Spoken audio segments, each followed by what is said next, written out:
কাটছে না জ্বালানি তেলের সংকট। প্রয়োজনীয় তেল পেতে ফিলিং স্টেশনের সামনে বাড়ছে যানবাহনের সারি। কোথাও কোথাও ঘটছে অপ্রীতিকর ঘটনা। শৃঙ্খলা ঠিক রাখতে মাঠে নেমেছে বিজিবি, সেনাবাহিনী। কাজ করছেন পুলিশসহ প্রশাসনের ঊর্ধ্বতন কর্মকর্তারা। ঈদের পর রোববার থেকে পুরোদমে চালু হচ্ছে অফিস, আদালত, শিক্ষা প্রতিষ্ঠান। তাই শনিবার সকাল থেকেই চট্টগ্রাম নগরীর বিভিন্ন ফিলিং স্টেশনের সামনে জ্বালানি নিতে ভিড় করেন যানবাহনের চালকরা।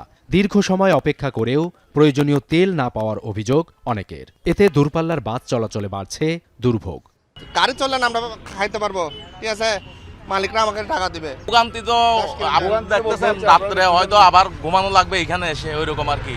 পর্যাপ্ত তেলের মজুদ না থাকায় দুপুরে রাজশাহী নগরীর কুমারপাড়া গোলগোপুর পেট্রোল পাম্প বন্ধ করে দেয় মালিকপক্ষ।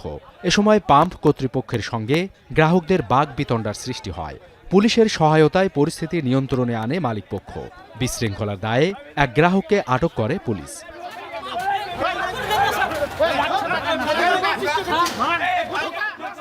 জামালপুরে জ্বালানি তেল মজুদ থাকার পরও বিক্রি না করায় ক্ষুব্ধ হয়ে বাইকাররা সড়ক অবরোধ করেন।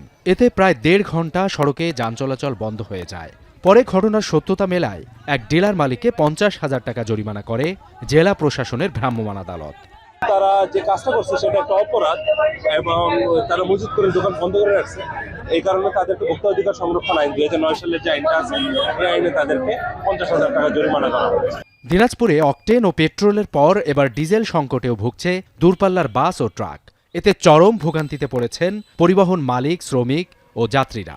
শ্রমিকদের অভিযোগ, চাহিদা অনুযায়ী তেল না পাওয়ায় নির্ধারিত সময়ে গন্তব্যে পৌঁছাতে পারছেন না তারা। অন্যদিকে তেল সংকটে নোয়াখালীতে বাড়ানো হয়েছে বাসের ভাড়া। এতে ক্ষোভ প্রকাশ করেন সাধারণ যাত্রীরা। যারা চালক আছে তারা মনে করেন যে এগুলো আর ভুক্তভোগী শিকার হচ্ছে।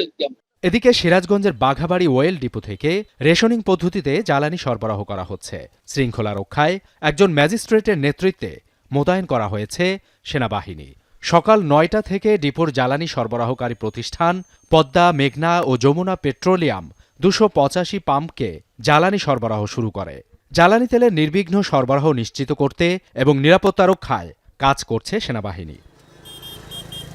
এছাড়া সাতক্ষীরা, চাঁপাইনবাবগঞ্জ, হিলি, যশোর সহ সারা দেশে জ্বালানি সংকট মোকাবেলায় কাজ করছে পুলিশ ও প্রশাসনের কর্মকর্তারা। জ্বালানি তেল পাচার রোধে সীমান্তে নজরদারি বাড়িয়েছে বিজিবি। সাবিত সারোয়ার, এখন।